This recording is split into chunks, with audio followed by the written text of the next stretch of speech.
इस प्रेस वार्ता के कुछ बिंदु हैं। तो सबसे पहला बिंदु तो ये है कि आप सबके मन में भी जो है एक उत्सुकता रही होगी और हमारे मन में भी जो है यह बात थी कि जब हम दक्षिण से उत्तर की तरफ पहुंचेंगे तो इस यात्रा का स्वरूप क्या होगा, जनता इसका किस तरीके से अभिनंदन करेगी, पत्रकार साथी जो है किस तरीके से इसके बारे में रिपोर्ट करेंगे।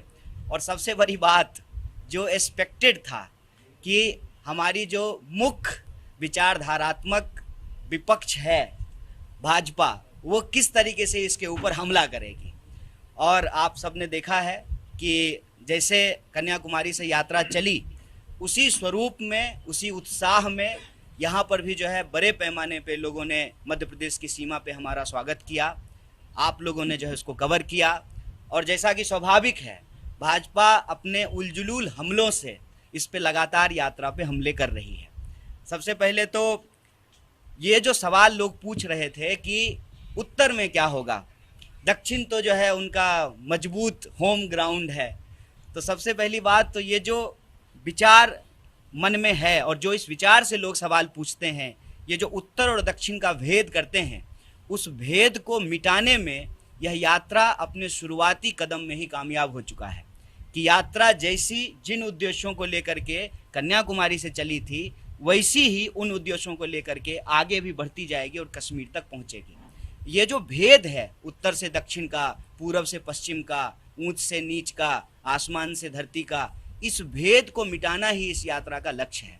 क्योंकि हम बार बार कह रहे हैं देश जमीन से जुड़ा हुआ है, लेकिन देश देश के लोगों से बनता है, देश देशवासियों से बनता है। जब देशवासी इकट्ठा रहेंगे तभी देश भी इकट्ठा रहेगा। और हम ये देख रहे हैं कि लगातार देशवासियों को आपस में विभाजित करने का, उनको बांटने का, उनके बीच में डर फैलाने का, नफरत फैलाने की एक राजनीतिक चेष्टा हो रही है। और इसी राजनीतिक चेष्टा के खिलाफ, क्योंकि हमारी ये समझदारी है कि जब हम एकजुट रहेंगे तो हम अपने बुनियादी सवालों पे बात करेंगे, रोजी रोजगार की बात करेंगे, काम की बात करेंगे, प्रगति की बात करेंगे, विकास की बात करेंगे। ये जरूरी मसलों पे बातचीत होगी और जो गैर जरूरी मसले हैं, नफरत की बात, भेद की बात, बंटवारे की बात, ये पीछे छूटेगी। और यात्रा उस उद्देश्य को लेकर के चल रही है। और जैसा पहले दिन से यात्रा पे भाजपा हमला कर रही है, कभी राहुल जी के जूते के फीते पर, कभी जो है राहुल जी के टी शर्ट पर, कभी जो है राहुल जी के साथ जो महिलाएं चलती हैं उनका हाथ पकड़ करके क्यों चल रहे हैं। अरे भाई, क्यों नहीं चलेंगे? अगर हम इस देश के वासी हैं और हम सब भारतवासी अगर आपस में भाई बहन का, बेटा और माँ का ये रिश्ता है तो क्यों नहीं हाथ पकड़ेंगे। लोग जो है सहारे को महत्व देते हैं। हमारी संस्कृति में, भारतीय संस्कृति में कहते हैं कि बेटा और बेटी जो है बुढ़ापे का सहारा होते हैं। जब देश एक संकट से गुजर रहा है, महिलाएं असुरक्षित महसूस कर रही हैं, इस देश में रहने वाले नौजवानों को लगता है कि रोजगार की सुरक्षा उनको नहीं मिल पा रही है, तो वो आकर के जो है राहुल जी का हाथ थामते हैं, राहुल जी प्यार से उनका हाथ थामते हैं। लेकिन जो अपना परिवार छोड़ करके भाग जाते हैं ना, जिम्मेदारियों से भाग जाते हैं, वो ये बात नहीं समझ सकते हैं कि जिम्मेदारी उठाना क्या होता है। अभी मैं देख रहा हूँ हाल के दिनों में एक हमला और हुआ है राहुल जी की दाढ़ी पे, और एक जो है मुख्यमंत्री ने कहा कि राहुल जी की दाढ़ी जो है वो किसी बाहर के नेता का नाम ले रहे थे, आई डोंट नो। तो मैं ये कहता हूँ कि हमारे नेता दाढ़ी कैसे रखें इसकी चिंता आप छोड़ दीजिए, आप ये बताइए कि देश के लोग गाड़ी कैसे रखें। जब 100 रुपये लीटर पेट्रोल बिकेगा तो गाड़ी कैसे रखेंगे। प्रधानमंत्री जाकर के कहते हैं चुनावी रैलियों में कि मैं गाली खाता हूँ। महोदय, जनाब, आप गाली खाते हैं, आप बताएं कि हम थाली में क्या खाएं। जब दाल 200 रुपये किलो बिकेगी और जो है लोगों को नींबू 200 रुपये किलो खरीदना पड़ेगा, तो आप तो गाली से पेट भर लेंगे। देश के जो लोग हैं वो थाली में क्या रखें, इस सवाल का आप जवाब दें। बार बार जो है बुनियादी सवालों को गुमराह करने की कोशिश की जाती है। अभी मध्य प्रदेश जब यात्रा आई है तो शिवराज जी बयान दे रहे हैं, उनके मंत्री बयान दे रहे हैं, तो मुझे उनका एक पुराना बयान याद आ गया।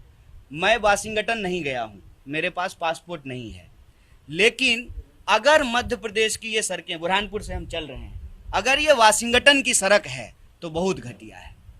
इतना घटिया है कि आपको अलग से पाउडर लगाने की ज़रूरत नहीं है, धूल से जो है पूरा मेकअप हो जाएगा आपका। इतनी खराब सड़कें, और आप लोगों की स्थिति देखिए, लोग जो है गरीबी में जीने को विवश हैं, आदिवासियों से जो है उनका हक और अधिकार छीना जा रहा है, नौजवानों के पास रोजगार नहीं है, किसान आत्महत्या करने को विवश हैं। पीछे कई किसानों ने कहा कि सोयाबीन की खेती के चलते वो तबाह हो गए हैं, क्योंकि सोयाबीन का उनको दाम नहीं मिलता है, कपास का दाम नहीं मिल रहा है। तो ये मध्य प्रदेश के बुनियादी सवाल हैं और भारत जोड़ो यात्रा अपने इसी पवित्र उद्देश्य को लेकर के चल रही है कि किसी भी सूरत में भारतीय राष्ट्रीय कांग्रेस ने देश को जो आज़ादी दिलाई, जो संविधान प्रदत्त अधिकार लोगों को दिलाए, वो किसी भी कीमत पे जो है छीनने नहीं देंगे। देश में नफरत नहीं फैलेगा, हम एकजुट रहेंगे और एकजुट देश की प्रगति रोजी रोटी कपड़ा मकान शिक्षा स्वास्थ्य सड़क बिजली पानी के सवाल पे होती है। इस सवाल पे सरकार की जवाबदेही तय की जाएगी और इस यात्रा की एक खास बात है कि हम अपने मन की बात नहीं सुना रहे हैं। ये हमारी पार्टी और हमारे नेता का कैरियर का सवाल नहीं है। इस देश के अंदर 45 साल में जब सबसे ज़्यादा बेरोजगारी है तो उन नौजवानों के कैरियर का सवाल है। इसीलिए यह यात्रा जब कन्याकुमारी से चली थी तो ये भारतीय राष्ट्रीय कांग्रेस के लिए उत्सव था। अब जब यह यात्रा 2000 किलोमीटर से ज़्यादा चल चुकी है और हम सतपुरा की पहाड़ी की उस तरफ से सतपुरा की पहाड़ी के इस तरफ आ चुके हैं, तब ये यात्रा उत्सव से महोत्सव बन चुका है।